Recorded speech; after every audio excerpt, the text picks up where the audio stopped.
My pick of the week was the 2020 film Josee, the Tiger and the Fish, which is a story about a crippled, paralyzed girl. We don't know exactly what's causing it. Who needs somebody to basically just like help her do shit in life. So we've got our main character who's interested in diving. He wants to go to Mexico and do some degree stuff down there. Because he wants to do diving shit. He ends up getting hired by the girl's grandmother, and he helps her along. They slowly, fall in love by just like going on dates, basically, throughout the movie. He gets hit by a fucking car trying to save her because there's some drama going on. He gets fucking crippled for a bit, and there's, a little bit of a fallout afterwards. They make up in the end. It's just kind of a cute love story. Yeah. My fun fact about Josee, the Tiger and the Fish. This was adapted from a 1984 short story. Wow.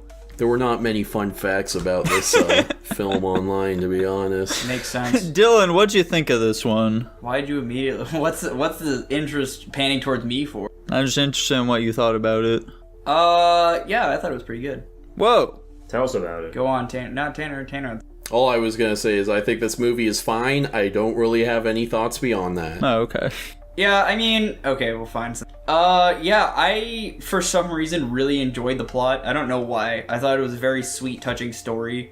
I liked the dynamic of the characters. And the animation style was different. I didn't like or dislike it necessarily. We made a comment about another anime movie we watched. I can't remember when it was. Liz and the Bluebird. No, it was more, but basically the way it was animated didn't make it seem like it was an anime movie where, there's more effort put into it. And yeah, I mean, I don't really have too much crazy to say about this movie either. Like I said, plot, I liked the plot. It was sweet. It was cute. I liked the character dynamics. The only issue was the pacing. For me personally, it was probably just me, so it's whatever. This movie felt like it took fucking forever to do anything, and it felt so long. I swear this movie was 3.5 hours long. It was just so goddamn long. That's the only, thing I have with this movie is the pacing. Other than that, I loved pretty much everything else about this movie besides, plus or minus things. But, Did it make you believe in love? Whatever that means. Solid. I think that this movie really fucking wields its metaphors like a hammer, and it just bashes you over the head with them constantly. Yeah. I like metaphors, dude. What's there? Yeah, I think it's a cute movie. They do a lot of, there's a lot of symbolism with it. Very obvious symbolism, I might add. Yeah. They definitely, like Nico said, they're not very subtle with what they're trying to tell you, generally speaking. The fucking guy, he doesn't understand the crippled girl, so, oh no, he's crippled now, that's crazy! It's pretty... It definitely tries to, break the script a little bit, it feels like, from being just some generic, anime romance with, the twist. Normally people would think the girl would fucking die. That would be the obvious thing that happened. But no, the guy getting crippled is less obvious, and that's what happened instead, which I can appreciate a bit. I think they handle it pretty well for the most part. I think his, depressive state after realizing what happened is pretty realistic. Generally speaking, I think once that incident happens, the movie definitely starts picking up a lot for me. And it's kind of hard to knock the intro part because it's doing a lot of... it's a fucking romance, so it's a lot of character study. They're definitely characterizing the characters a lot. You can see their dynamics a lot. Just gives you general insight into their interpersonal connections, which is cute. I don't think they can really just throw that away. They maybe could have, had to go a little faster. Dylan said, there's some pacing issues. But generally speaking, I think it's a competently made film. I think the music's good. I think the animation's good for the most part. Definitely a little bit lower budget than ones we've seen so far, but it's not that big of a knock to it. Characters, if anything, look good. It's a nice modern style. There's some of the ending stuff is pretty goofy. Her making the fucking picture book for him is kind of sweet, but also I don't know. It's a weird gesture. Maybe that's some cultural difference I wouldn't understand. It seems it's just a weird fucking gesture. I don't know. And then of course the final scene of her, of course, going and just wandering around. I don't know. There is the danger of her, being out in her wheelchair by herself. But she's like a fucking grown woman. Who cares? They're all freaking out that they assemble the Avengers to go find her, just for the fucking start of the movie to happen again, and then they fall in love and whatever. That was pretty stupid. I think they could have handled that better. For generally speaking, I think it's an alright movie. I enjoyed it. Listen, dude, I almost cried at the storybook part. And I thought the way that they ended the movie, the way they started it, was I like gestures like that. I think that's just It's me. like poetry. Yeah, it ended the way it started. So I have a little bit of a story here real quick for you guys. So I'm sure you're all aware of this big YouTuber. He's by the name of Super Eye Patch Wolf. We've talked about him on the channel previously. Friend of the channel, great guy, makes solid videos. He recently came out with a video called Social Anxiety Horror. I recommend you go check that out. But recently, he was doing a stream about a game called Fear and Hunger 2. I don't know if you guys are familiar with that at all. It got pretty big on YouTube for a bit there. So in this game, there's several playable characters, and one of them is a girl who's in a wheelchair, actually. And so he decided to do his playthrough using her. Now, in this first stream, everything was all fine and dandy, it seemed like a pretty normal thing. But then he starts up his second stream for this game, and he starts it off with an apology. He says, "Hey guys, so I just need to let you all know that in the previous stream, there were a lot of derogatory comments made about this character who's in a wheelchair.